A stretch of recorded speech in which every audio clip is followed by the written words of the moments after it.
السلام علیکم ورحمۃ اللہ وبرکاتہ۔ ناظرین کرام، خیر مقدم ہے مسائل حیات کے 30ویں ایپیسوڈ میں۔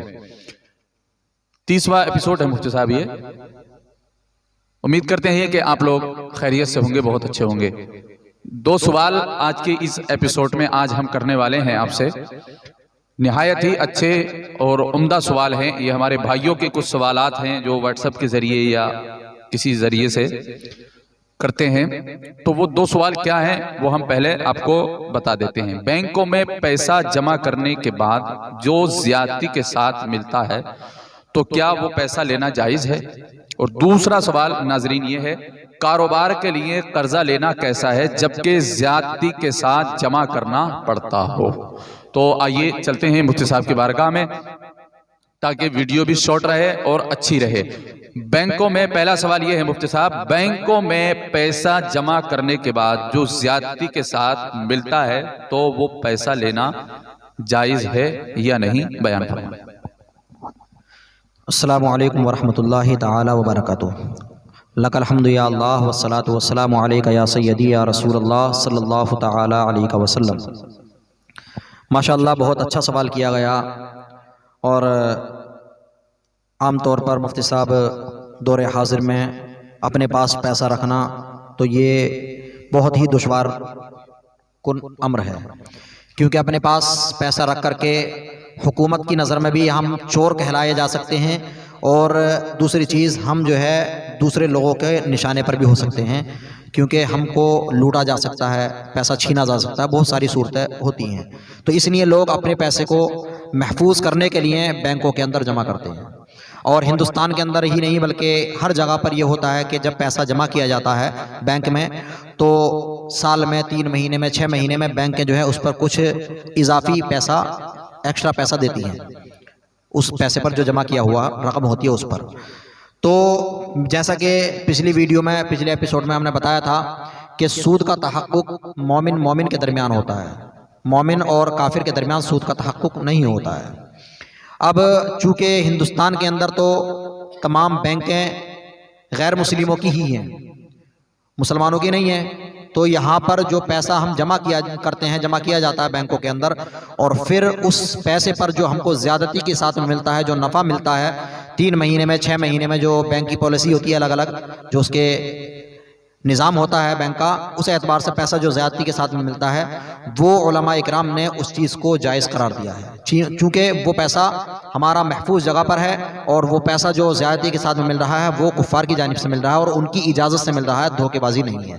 کیونکہ دھوکے بازی اسلام کے اندر کسی کے ساتھ بھی کرنے کی اجازت نہیں دی گئی ہے شریعت اسلامیہ میں کہ کسی غیر مسلم کے ساتھ بھی دھوکے بازی کی جائے۔ تو یہاں پر دھوکے بازی نہیں ہے، بینک اپنی اجازت سے ہم کو وہ پیسہ زیادتی کے ساتھ میں دیتا ہے، اور اس کی اجازت سے، کفار کی اجازت سے ان کا پیسہ لینا جائز ہے، تو وہاں پر سود کا تحقق نہیں ہوگا، لہٰذا وہ پیسہ مومن کے لیے جائز ہے، بلا شبہ اس کو استعمال میں لا سکتے ہیں، اپنے استعمال میں کر سکتے ہیں۔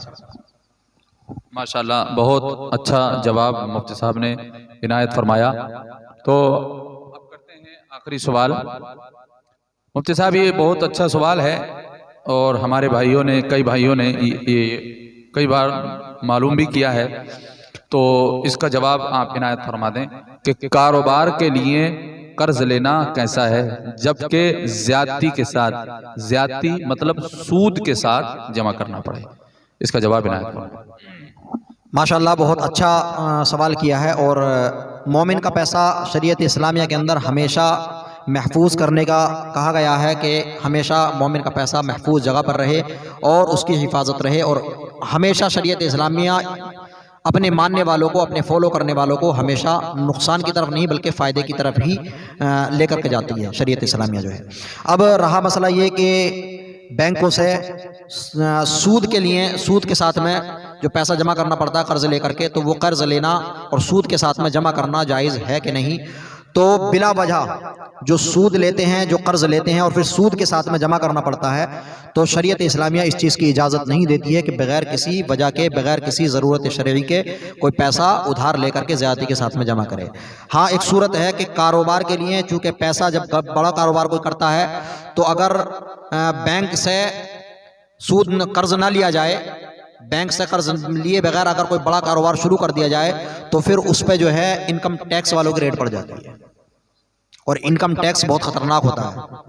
وہ برباد کر کے رکھ دیتا ہے۔ اور بینک سے پیسہ لینے کے بعد میں ہمیں معلوم ہے کہ ہم جو پیسہ لیں گے اس پر جو زیادتی کے ساتھ میں جو دینا پڑے گا وہ کم دینا پڑے گا، اور انکم ٹیکس جو ہے ہم کو زیادہ دینا پڑے گا۔ تو شریعت اسلامیہ نے اس چیز کی اجازت دی ہے کہ انکم ٹیکس سے بچنے کے لیے، جو انکم ٹیکس ہم پر لگنے والا ہے تو اس سے بچنے کے لیے ہم بینک سے قرضہ لے لیتے ہیں، اور قرضہ لینے کی صورت میں زیادتی کے ساتھ میں جمع کرنا پڑتا ہے، اور یہ زیادتی جو ہوتی ہے اتنی نہیں ہوتی جتنا انکم ٹیکس ہوتا ہے۔ وہی مسئلہ ہے کہ دو بلائیں جب سامنے آ جائیں تو کون سی کو اختیار کیا جائے؟ تو ہلکی بلا کو، یعنی کہ جو انکم ٹیکس ہے وہ زیادہ بڑی بلا ہے، اور جو یہ سود پر پیسہ لیا گیا ہے، جو سود کے ساتھ میں جمع کرنا پڑ رہا ہے، یہ چھوٹی بلا ہے، اس پر جو ہے سود کم دینا پڑتا ہے، زیادتی کے ساتھ میں جو دینا پڑتا ہے یہ کم ہے، اور انکم ٹیکس زیادہ، تو اس لیے اس کی اجازت دی گئی ہے۔ اور انکم ٹیکس والی جو معاملہ ہے وہ قرض لینے کی وجہ سے وہ انکم ٹیکس نہیں پڑتا ہے، انکم ٹیکس کی ریٹ نہیں پڑتی، انکم ٹیکس نہیں لگتا اگر قرض کے ساتھ میں قرض لے کر کے کاروبار کیا جائے تو۔ ہاں قرض لے کر کے، ہاں نظریں ہوتی ہیں اس میں، ہاں تو اگر قرض نہیں لیں گے تو پھر انکم ٹیکس کی ریٹ پڑ جائے گی، اور قرض لے لیں گے تو پھر اس سے بچ جائیں گے، اگرچہ یہاں پر زیادتی کے ساتھ میں دینا پڑے گا، لیکن یہ انکم ٹیکس سے کم ہوتا ہے، تو اس لیے اس کو اجازت دی ہے علماء کرام نے۔ لیکن یہ ضرورت کی وجہ سے ہے، بعض لوگ جو ہے بغیر ضرورت کے بھی قرض لے لیتے ہیں، پھر زیادتی کے ساتھ میں جمع کرتے ہیں، تو اس چیز کی شریعت اسلامیہ اجازت نہیں دیتی ہے۔ ہاں وہ گناہ گار رہیں گے، وہ جو ہے پھر سود ہی کہلائے گا وہ جو جمع کرنا، کیونکہ پیسہ زیادتی کے ساتھ میں لینا اور دینا دونوں ناجائز و حرام ہے، سمجھے؟ تو اس لیے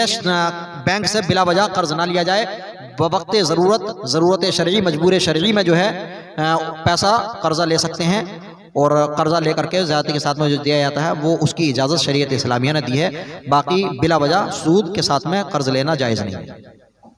جی ماشاءاللہ، میں عوام کو بتانا چاہتا ہوں مفتی صاحب، کچھ لوگ شوقین ہوتے ہیں، شوقین کیا ان کا کاروبار ہی ہو جاتا ہے سود کا، تو یہ گناہ ہے سود لینا اور دینا،